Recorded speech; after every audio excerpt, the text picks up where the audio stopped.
Hello বন্ধুরা, welcome to only sports view. তো এই ভিডিওতে কথা বলতে চলেছি আবারও আইএসএল নিয়ে। তো আইএসএল নিয়ে বেশ কিছু ট্রান্সফার আপডেট রয়েছে, যেরকম মোহনবাগান ইস্ট বেঙ্গল নিয়ে ট্রান্সফার আপডেট রয়েছে। তো সেগুলো নিয়ে একটু আলোচনা করব। তো ভিডিওটি সবাই শেষ পর্যন্ত দেখতে থাকো, আর চ্যানেলে নতুন হয়ে থাকলে চ্যানেলটি সাবস্ক্রাইব করে পাশে থাকা বেল আইকনটি অন করে পাশে থেকো। তো প্রথমে যদি রাহুল ভেকেকে নিয়ে কথা বলা যায়, তো রাহুল ভেকে বর্তমান সময় ইস্ট বেঙ্গলের প্রাইম টার্গেট। তো সেটা আগের দিনই জানিয়েছি, যেখানে রাহুল ভেকের সঙ্গে ইস্ট বেঙ্গল ম্যানেজমেন্টের অনেক দূরই কথাবার্তা এগিয়ে গেছে। তো সেখানেই বর্তমান সময় এখন যেরকমটা শোনা যাচ্ছে, রাহুল ভেকে ইস্ট বেঙ্গলের সঙ্গে কথাবার্তা অনেক দূর বললেও তো সেইখানে এখন মোহনবাগানও ইন্টারেস্ট শো করছে এই রাহুল ভেকের প্রতি।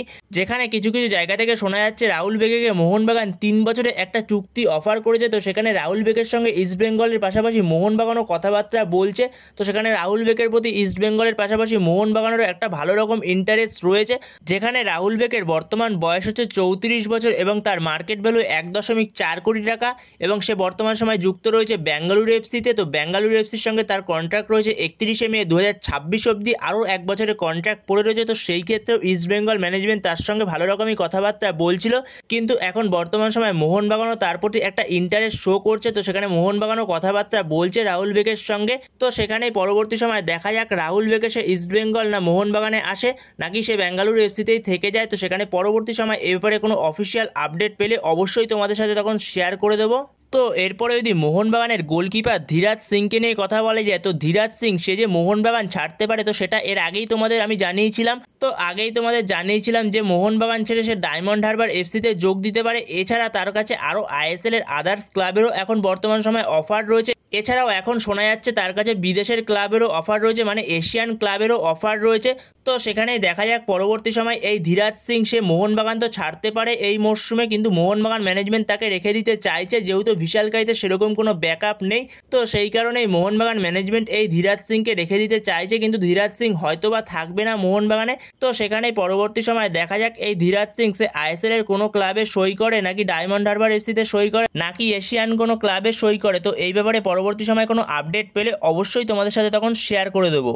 তো এরপরে মোহনবাগানের টার্গেট প্লেয়ার রবসান রবিনোকে নিয়ে যদি কথা বলা যায়, তো সেখানে রবসান রবিনোকে নিয়ে যেরকম খবর দেখা যাচ্ছে অনেক জায়গা থেকে, যে রবসান রবিনো নাকি মোহনবাগানে সই করে দিয়েছে। তো সেখানে এখন বর্তমান সময় মোহনবাগানে এখনও পর্যন্ত রবসান রবিনো কোনো রকম সাইনিং করেনি, এখনও তার কাছে কোনো রকম পেপার পাঠানো হয়নি সাইনিংয়ের। যেখানে রবসান রবিনোর সঙ্গে প্রায় অ্যাডভান্স স্টেজেই কথাবার্তা হয়ে গেছে মোহনবাগান ম্যানেজমেন্টের, প্রায় ডিল ডান বলা যেতে পারে, কিন্তু যতক্ষণ না পর্যন্ত পেপার সাইনিং হচ্ছে ততক্ষণ পর্যন্ত কোনো কিছুই ডিল ডান বলা যায় না ট্রান্সফার মার্কেটে। তো সেখানে রবসান রবিনোর কাছে এখনও পর্যন্ত কোনো রকম পেপার পাঠায়নি মোহনবাগান ম্যানেজমেন্ট, অ্যাডভান্স স্টেজে কথাবার্তা বলে রেখেছে। তো সেখানে মোহনবাগান ম্যানেজমেন্ট এখনও পর্যন্ত রবসান রবিনোকে সাইনিং করায়নি। তো পরবর্তী সময় এ ব্যাপারে আপডেট পেলে অবশ্যই তোমাদের সাথে তখন শেয়ার করে দেবো। তো এরপরে যদি ইস্ট বেঙ্গলের আপডেট নিয়ে কথা বলা যায়, তো ইস্ট বেঙ্গল একজন ভারতীয় ডিফেন্ডারের প্রতি তাদের ইন্টারেস্ট শো করছে। তো প্লেয়ারটার নাম হচ্ছে নিমদর্জি তামাং।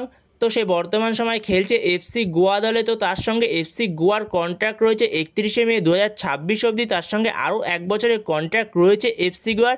যেখানে তার বর্তমান বয়স হচ্ছে 29 বছর এবং তার মার্কেট ভ্যালু হচ্ছে 80 লক্ষ টাকা।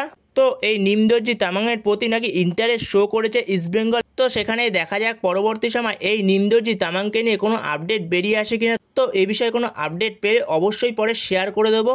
তো এরপরের আপডেটটি হচ্ছে ইন্ডিয়ান ফুটবলের সামার ট্রান্সফার উইন্ডো কবে থেকে খুলবে। তো ইন্ডিয়ান ফুটবলের সামার ট্রান্সফার উইন্ডো খুলবে 12 জুন থেকে। তো 12 জুন থেকে খুলে 31শে আগস্ট অবধি খোলা থাকবে ট্রান্সফার উইন্ডো। তো এরপরের আপডেটটি হচ্ছে কেরালা ব্লাস্টার এফসি কিনে। তো কেরালা ব্লাস্টার এফসি একজন স্ট্রাইকারের প্রতি ইন্টারেস্ট শো করেছে, যে এর আগে ইন্ডিয়াতে আইএসএল এ খেলে গেছে, মোহনবাগান এবং এফসি গোয়া দলে খেলে গেছে। তো তার নাম হচ্ছে আরমান্দো সাদিকু, আলবেনিয়ান স্ট্রাইকার, এবং তার বয়স হচ্ছে 33 বছর এবং তার মার্কেট ভ্যালু হচ্ছে 4.4 কোটি টাকা। কিন্তু সে এখন বর্তমান সময় কোনো দলের সঙ্গে যুক্ত নেই, সে এখন ফ্রি প্লেয়ার আছে। কিন্তু সে যুক্ত ছিল এফসি গোয়ার সঙ্গে, কিন্তু এফসি গোয়া তার সঙ্গে মিউচুয়ালি কন্ট্রাক্ট টার্মিনেট করে নিয়েছে। তো এফসি গোয়ারও সে যে লাস্ট ম্যাচটা খেলেছিল, তো সেই লাস্ট ম্যাচে সে একটা সেলিব্রেশন করেছিল। তো সেই সেলিব্রেশনের জন্য যদি এফসি গোয়ার কোনো রকম ফাইন হয়, তো সেই কারণে এফসি গোয়া আগে থেকেই তাকে তার সঙ্গে কন্ট্রাক্ট টার্মিনেট করে নিয়েছে। তো সেই কারণে সে এখন কোনো রকম ক্লাবের সঙ্গে যুক্ত নেই। তো সেখানে যেরকমটা শোনা যাচ্ছে কেরালা ব্লাস্টার এফসি তারা এই আরমান্দো সাদিকুর প্রতি ইন্টারেস্ট শো করেছে, আরমান্দো সাদিকুকে দলে নিতে চাইছে। তো সেখানে যদি এই আরমান্দো সাদিকুকে যদি দলে নেয় কেরালা ব্লাস্টার এফসি, তাহলে তাকে হয়তো 2 বা 3টে ম্যাচ আইএসএলে নাও খেলাতে পারে, কারণ তার প্রতি একটা ব্যান থাকতে পারে তার ওই সেলিব্রেশনের জন্য। তো সেখানেই দেখা যাক পরবর্তী সময় এই আরমান্দো সাদিকুকে দলে নেয় কিনা কেরালা ব্লাস্টার এফসি। তো পরবর্তী সময় এবারে কোনো আপডেট পেলে অবশ্যই তোমাদের সাথে তখন শেয়ার করে দেবো। তো বন্ধুরা এই ভিডিওতে এই পর্যন্তই। তো এই ভিডিওতে এই আপডেটগুলো নিয়ে আলোচনা করার ছিল। তো ভিডিওটি ভালো লাগলে অবশ্যই লাইক শেয়ার সাবস্ক্রাইব করতে ভুলো না। তো নেক্সট ভিডিওতে দেখা হচ্ছে, ততক্ষণের জন্য বাই বাই।